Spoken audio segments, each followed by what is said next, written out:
Thank you, Speaker, for providing Tianzuo Media Group with the opportunity for this interview. Queensland and China have maintained very good relations in many areas such as economic and trade cooperation, tourism, education, and cultural exchange. How would you like to describe or comment on the whole picture of the current relations between Queensland and China? I'm delighted to be asked to do this interview, so thank you for the opportunity. Queensland and China, that's a relationship that goes back many years. We have quite a long shared history, even from the days of the gold rush here in Queensland. There are many people from China, thousands came to Queensland. And today, it's often mining that attracts the investment. But what is exciting, the investment in Queensland, our shared history and our current business is quite diverse, from food through to people who work in the service industries, but the tourism and education as well. What are the important things on which Queensland and China are working together to consolidate and further develop the parliamentary relationship between Queensland and China? What's great is we actually have some formal relationships. We have a sister state and friendship relationships, one with Shanghai, and then the friendship agreement is with Guangdong. And I will shortly visit Guangdong, and that's a return trip after their officials visited here. It is important for us to have those formal visits because it helps deepen our understanding of our different systems of government, our different culture, but the things we also share in common. And the more that we build on understanding, the more successful we will be with our shared future. Queensland is one of China's most important business partners, and China is Queensland's largest business partner. How would you like to comment on the current bilateral relationship of trade and business cooperation between Queensland and China? Well, trade is obviously important in that it helps support people's lives. It's business that puts a dollar in people's pockets, supports all those thousands of families. And so I think trade is a way of life, always has been for Australia and Queensland, and I think it is also for China. So out of business, we're able to achieve common goals, which is about being able to grow our businesses, to be able to support our countries. And Australia is an export nation. China is also an export nation. Queensland's an export state, but it's something we're very strongly focused outwards, focused on our neighbours and those relationships.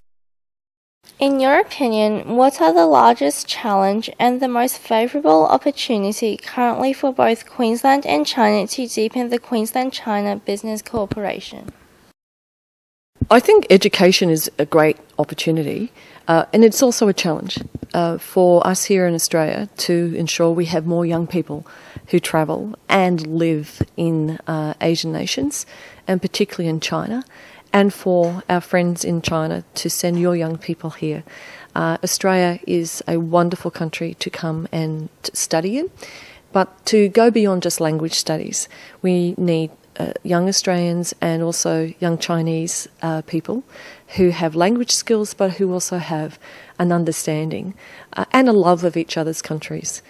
Because out of friendship, we're able to build so many more opportunities. It's a healthy way to be. To what extent do you estimate China's rise will promote Queensland's or even Australia's economic growth in the future? It's inevitable that with our focus on export, particularly with the mining sector, agriculture, and our desire to expand tourism and education, I think that sits very well with many of the key markets and opportunities for China as well.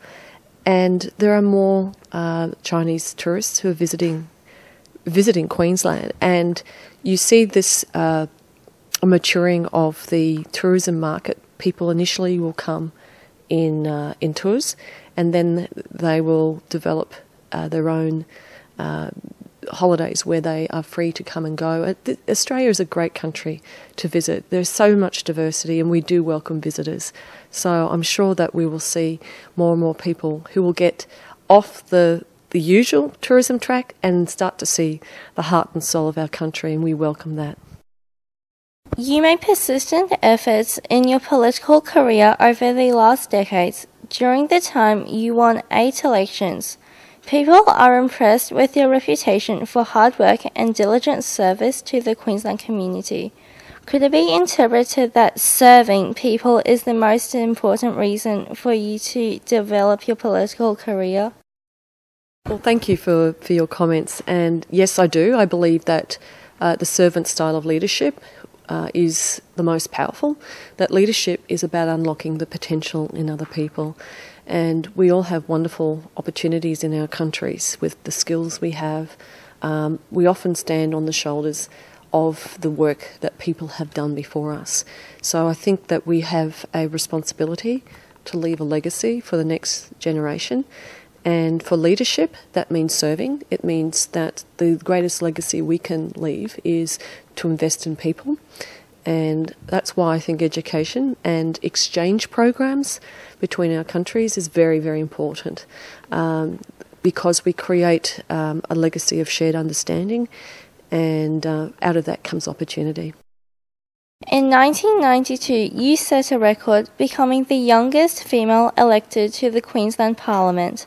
And 20 years later, you created another record, becoming the first female Speaker of the Parliament in the 150-year history. What was your passionate belief in success, and what would you like to say to encourage those who are working hard on the way to reach their target? Well, certainly in whether it's politics or whether you serve in business or other areas of community, we all face challenges. And I think that it's to be able to rise above and to ensure that we learn from when we make mistakes. Our success is based on making sure that you continue to be involved. I think that success is really about staying involved with your community, ensuring that you learn from when you do make mistakes, and to know that at any age we have the ability to contribute. My parents are in their 80s, and I love seeing them in the way that they continue to contribute in their community. And they often make me laugh because their wisdom to some complex situations. And I think to have their wisdom at their age, that to me that's success. But for us as their family, I draw them as my greatest inspiration.